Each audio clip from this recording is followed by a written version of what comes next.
ఓం శాంతి. మన శరీరంలో మనం మానసికంగా చేసే ఆలోచనలు, మనలో కలిగే భావోద్వేగాలు ఎంత తీవ్రంగా మన శరీరం మీద, ఆరోగ్యం మీద ప్రభావం చూపిస్తాయో తెలుసుకుంటే చాలా జాగ్రత్త పడతాం. అండపిండ బ్రహ్మాండం అనేది ఆధ్యాత్మిక గ్రంథాల్లో ఒక సిరీస్ లాగా వర్ణించి ఉంటారు. మన శరీరంలో మొత్తం తల నుంచి కాలి వరకు నడిపించే ఒక శక్తిని ఆత్మ అంటాం. అది నుదుటి మధ్యలో మెదడుకు దగ్గరగా ఒక తెల్లని నక్షత్ర స్వరూపంలో ఉంటుంది. ఆ ఆత్మలోనే మనస్సు అనే ఒక సూక్ష్మమైన కనిపించని శక్తి దాగి ఉంటుంది. అందులో నుంచి వచ్చే ఆలోచనలే మెదడులోని కణాలని 24 గంటలు ఏదో ఒక రకమైన వైబ్రేషన్స్తో ప్రభావితం చేస్తుంటాయి. అలాగే మనస్సు నుంచి వచ్చే ఆలోచనలు వైబ్రేషన్స్లోకి మారి మెదడులోని కణాలను మెదడు ద్వారా శరీరంలోని మిగతా అన్ని భాగాల మీదకి అవే తరంగాలు కాపీ అవుతుంటాయి. అంటే ఉదాహరణకు మన ఆత్మని ఈ మొత్తం శరీరంలోని ఉన్న అత్యంత పవర్ఫుల్గా ఉన్న డివైన్ సెల్ అనుకుంటే, అంటే దివ్యమైన దైవ శక్తి కలిగిన ఒక కణం అనుకుంటే, ఆ కణాన్ని అరికాలి వరకు ఉన్న ప్రతి శరీర భాగం, ప్రతి భాగంలో ఉన్న కణాలు ఆత్మలో ఉన్న తరంగాలకు ప్రతిబింబంగా కనిపిస్తూ ఉంటాయి. మన శరీరంలో కోటాను కోట్ల కణాలు దాగి ఉన్నాయి. ఇవి అన్ని కణాలకు అన్నిటికంటే నెంబర్ 1 పవర్ఫుల్, మరణం లేని ఒక శక్తిగా ఆత్మ అనే రూపాన్ని వర్ణిస్తారు. కాబట్టి ఆత్మను కూడా సైన్స్లో కానీ స్పిరిచువాలిటీలో కానీ అత్యంత సూక్ష్మమైన కనిపించని శక్తి అంటారు. కాబట్టి ఆ కణం, ఆత్మని కూడా ఒక కణం లాగా చూసి భావించినట్లయితే ఆ ఆత్మ నుంచి వచ్చేటటువంటి ఒక్కొక్క ఆలోచన తరంగాలుగా మారి మన శరీరంలో రక్త ప్రవాహాన్ని, హృదయ స్పందనను, హార్మోన్ల బ్యాలెన్స్ను ఎంతగా ప్రభావితం చేస్తుందో అర్థమవుతుంది.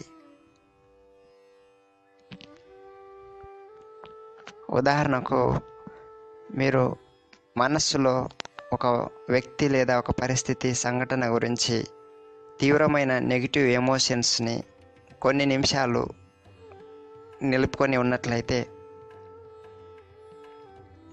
ఆ శరీర భాగాలన్నీ కూడా నెగిటివ్ కెమికల్స్ తోటి రియాక్ట్ అవుతాయి. అంటే మనస్సులో, మెదడులో ఉండే నెగిటివ్ ఎమోషన్స్కి తగినట్టుగా మన శరీరంలో నెగిటివ్ హార్మోన్స్, తర్వాత హార్ట్ పల్స్ రేటు పెరుగుతూ ఉంటాయి. ఒకసారి అలా ఒరిజినల్ సంఘటనకి లేకపోతే జరిగిపోయిన సంఘటనను రిపీట్ చేసుకుంటూ మనసులో తలుచుకుంటే ఆ వైబ్రేషన్స్ ఊహ నడిచిన ప్రతిసారి మెదడు నుంచి అవే వైబ్రేషన్స్ క్రియేట్ అవుతూ ఉంటాయి. కొన్ని రోజుల తర్వాత ఆ జరిగిపోయిన సంఘటనని మళ్ళా తలుచుకున్నప్పుడు అవే ఎమోషన్స్, అవే హార్మోన్స్, అవే టాక్సిన్స్ శరీరంలో క్రియేట్ అవుతాయి.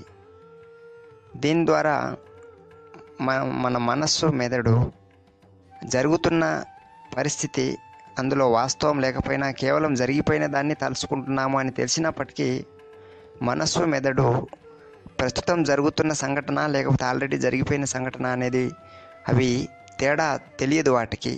అవి కేవలం ఒక ఇంధనంలాగా, ఒక పరికరంలాగా పనిచేస్తాయి.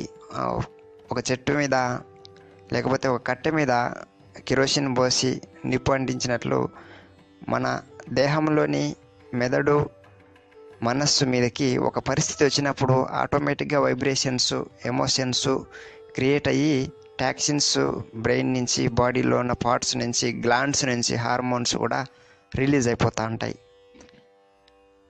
మన మనస్సు జరుగుతున్న విషయాలు ప్రస్తుతంలోవా, లేకపోతే మనం ఆలోచిస్తున్న ఈ ప్రస్తుతం జరుగుతున్నాయా లేదా ఆల్రెడీ జరిగిపోయిందా అనే వాటి మీద పెద్దగా మనస్సుకి పట్టింపు ఉండదు. కాబట్టి మనం జరిగిపోయిన దాన్ని లేకపోతే జరగబోయేది భయంగా, బాధగా ఊహించుకుంటే దానికి తగినట్టుగానే బ్రెయిన్లో హార్మోన్స్ రిలీజ్ అవుతాయి. బ్రెయిన్తో పాటు శరీరంలోని ఇతర భాగాల్లో ఉన్నటువంటి హార్మోన్స్, టాక్సిన్స్ కూడా బ్లడ్లోకి, బాడీలోకి రిలీజ్ అయిపోతాయి. దీంతో ఈ యొక్క ఆత్మలో అంటే మనస్సులో కలిగినటువంటి ఆ నెగిటివ్ ఎఫెక్ట్, నెగిటివ్ ఫీలింగు తల నుంచి కాలి వరకు, మెదడుతో పాటు అరికాలి వరకు ప్రతి కణంలో ఆ యొక్క ఎమోషన్ కాపీ అవుతుంది. ఆ ఎమోషన్ ప్రతిబింబిస్తుంది. అద్దంలో మన ముఖం ఎంత స్పష్టంగా అనిపిస్తుందో అదేవిధంగా ప్రతి కణంలో ఆత్మ నుంచి వచ్చేటటువంటి ఎమోషన్స్ ప్రతి కణంలో రిఫ్లెక్ట్ అవుతాయి. ఈ రకంగా మనం ఏదైనా ఒక ఫీలింగ్ని, మనం మనస్సులో నెగిటివ్ ఫీలింగ్ని, ఎమోషన్స్ని క్యారీ చేసినప్పుడు, కోపాన్ని కానీ, ఈర్ష్యను కానీ, ద్వేషం కానీ, ఒక వ్యక్తి మీద ఉదాహరణకి ద్వేషం అనే ఒక ఫీలింగ్ని, ఎమోషన్ని క్యారీ చేసాం 10 నిమిషాలు అనుకోండి, ఆ మనస్సులో ఉన్న ఆ ఎమోషన్ బ్రెయిన్లోకి ఎంతో స్ట్రెస్ఫుల్గా నెగిటివ్ వైబ్రేషన్స్ రూపంలోకి వెళ్ళి అదే నెగిటివ్ వైబ్రేషన్స్, నెగిటివ్ ఎనర్జీని బాడీలో ఉన్న ప్రతి కణం రిఫ్లెక్ట్ చేస్తూ ఉంటుంది. ప్రతి కణం ఆ నెగిటివ్ ఎనర్జీని క్రియేట్ చేసి తనలో ఆ నెగిటివ్ ఎనర్జీని స్టాక్ పెట్టేసుకుంటుంది.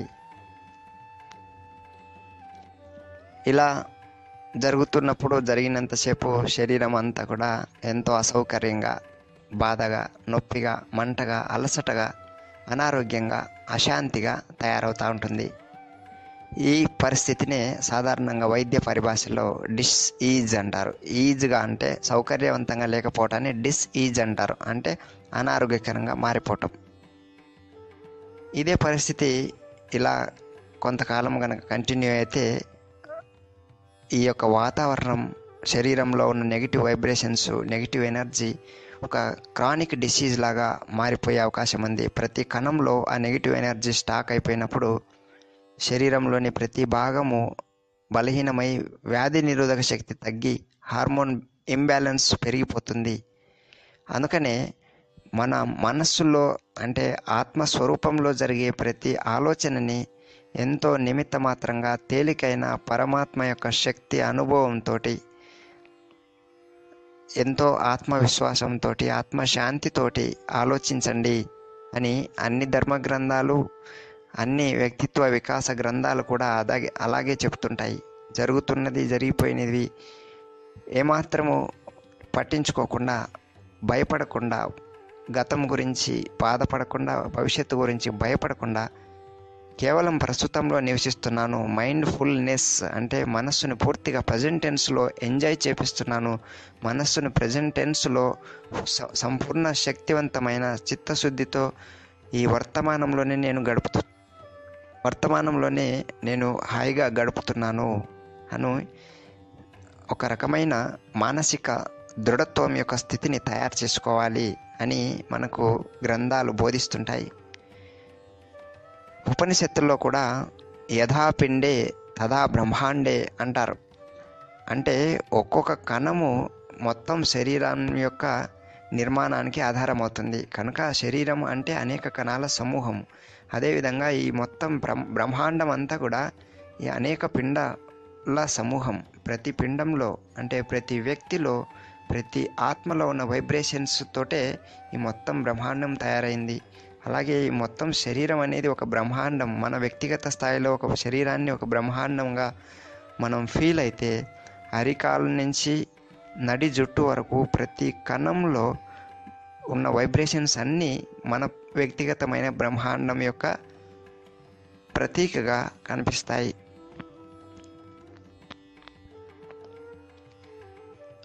మెడికల్ సైన్స్ ప్రకారంగా మన శరీరంలో ఒక వ్యక్తి యొక్క శరీర బరువును బట్టి ఆ శరీరంలో అన్ని రకాల కణాలు ఉంటాయి. ఉదాహరణకి ఒక వ్యక్తి 60 కేజీల బరువు ఉన్నారనుకోండి, అతని శరీరంలో 6 కోట్ల కణాలు అనేవి ఉంటాయి. ఈ 6 కోట్ల కణాలన్నిటికీ కూడా నుదుటి మధ్యలో బ్రెయిన్కి దగ్గరగా ఉండే ఒక దైవశక్తి ఆత్మ అనేది ఆధిపత్యం వహిస్తుంది.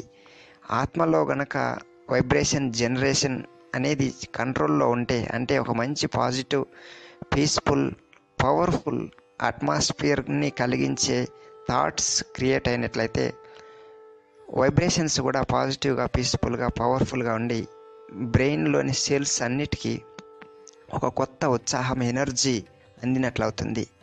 ఉదాహరణకి మనం negative emotions, negative thoughts create చేసినట్లయితే నెగిటివ్ ఎనర్జీ మనస్సులో, మెదడులో క్రియేట్ అయినప్పుడు బ్రెయిన్లోని కణాలన్నిటి మీద ఒక ఒత్తిడి పడుతుంది, స్ట్రెస్ చేసినట్టు అవుతుంది. కాబట్టి నెగిటివ్ టాక్సిన్స్, నెగిటివ్ హార్మోన్స్ కంటిన్యూస్గా రిలీజ్ అయ్యి ఆరోగ్యాన్ని తీవ్రంగా దెబ్బతీస్తాయి. అదే ఎగ్జాంపుల్ పాజిటివ్గా ఏదైనా ఒక మంచి ఆలోచన చేసినట్లయితే, పాజిటివ్ ఎమోషన్, పాజిటివ్ ఒక ప్రేమపూర్వకమైన, అనురాగపూర్వకమైన, స్నేహపూర్వకమైనటువంటి, ఆత్మవిశ్వాసానికి సంబంధించినటువంటి, ధైర్యానికి సంబంధించినటువంటి, ప్రశాంతతకు సంబంధించినటువంటి ఆలోచనలు చేసినప్పుడు మెదడులో పాజిటివ్ తరంగాలు క్రియేట్ అయితే మెదడు మీద ప్రతి కణం ఆల్రెడీ ఒకవేళ అలసిపోయి ఉన్నా కూడా ఈ పాజిటివ్ ఎనర్జీ పోయినప్పుడు మెదడులోని ప్రతి కణానికి మాలిష్ చేసినట్టుగా, మసాజ్ చేసినట్టుగా బాగా రిలీఫ్ అయ్యి మంచి పాజిటివ్ హార్మోన్స్ని, పాజిటివ్ కెమికల్స్ని, బ్రెయిన్ కెమికల్స్ని రిలీజ్ చేస్తుంది. దీని ద్వారా పాజిటివ్ థాట్స్ పాజిటివ్ ఎనర్జీలోకి మారి, పాజిటివ్ ఎనర్జీ పాజిటివ్ హార్మోన్స్లోకి మారి శరీరంలో రక్త ప్రవాహంలో వివిధ అవయవాల్లో కూడా ఈ positive chemicals, positive hormones, positive energy circulate అయినప్పుడు మన దేహంలో వ్యాధి నిరోధక శక్తి చాలా బాగా పెరిగి ఒక మంచి ఆరోగ్యకరమైన స్థితికి మనం వస్తాం.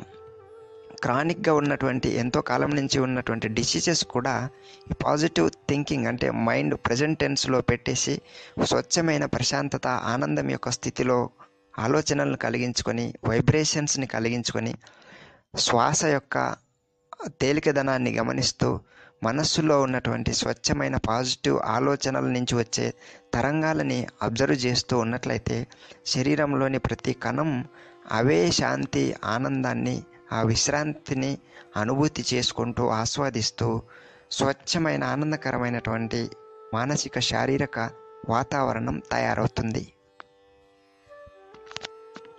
ఇలా కాకుండా ఎప్పుడైతే మనం negative emotions, negative memories, negative థాట్స్ను కంటిన్యూస్గా క్రియేట్ చేస్తున్నట్లయితే ఆ నెగిటివ్ ఎనర్జీ బాడీలో రోజంతా సర్క్యులేట్ అయినప్పుడు మన బాడీలో ఉన్న కణాలన్నీ కూడా ఆ నెగిటివ్ ఎమోషన్స్, నెగిటివ్ ఎనర్జీని ఎక్కువ కాలం క్యారీ చేస్తున్నట్లయితే మన శరీరంలో ఉండేటటువంటి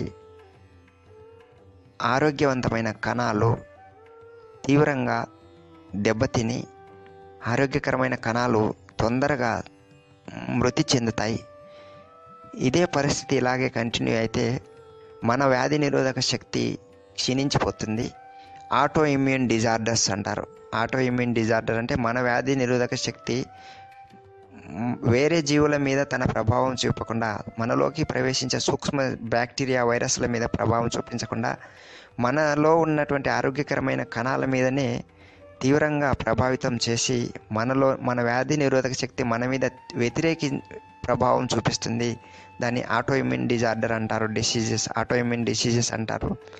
కాబట్టి మనం ఎంత నెగిటివ్ ఎనర్జీని, నెగిటివ్ టాక్సిన్స్ని బాడీలో క్రియేట్ చేస్తామో అంతా మన వ్యాధి నిరోధక శక్తిని మన చేతులారా మనం నష్టపరుచుకున్నట్టు అవుతుంది. అందుకనే మనం శరీరం అంటే మన లోపల ఒక మంచి సుందరమైన ప్రపంచాన్ని కలిగి ఉన్నాము. ఈ ప్రపంచంలో ఎలాంటి వాతావరణం ఉంది లేదు అనేది మనకు సంబంధం లేకపోయినా మన వ్యక్తిగతమైన ప్రపంచం మన శరీరం లోపలే ఉంది. ఈ శరీరం లోపల మన జీవితం ఎప్పుడైనా 24 hours మన శరీరంతో కంబైన్డ్గా ఉంది. కాబట్టి మన లోపల ఉన్న వాతావరణాన్ని 100% హాయిగా పెట్టుకున్నట్లయితే మన చుట్టూ వాతావరణం ఎలా ఉన్నా కూడా మనలోని ప్రశాంతత, ఆనందం యొక్క ప్రభావంలో మనం ఉన్నప్పుడు మన స్వస్థితి పరిస్థితిని కూడా, అంటే మన మనస్సులో, శరీరంలో ఉన్న స్వస్థితి శాంతిమయంగా, ఆనందమయంగా ఉన్నప్పుడు బాహ్యంగా ఉండేటటువంటి వ్యక్తులు, పరిస్థితులలో ఉన్న అశాంతిని, అలజడిని తగ్గించి మనలోని శాంతి ప్రభావం వాళ్ళకి పంచగలుగుతాం.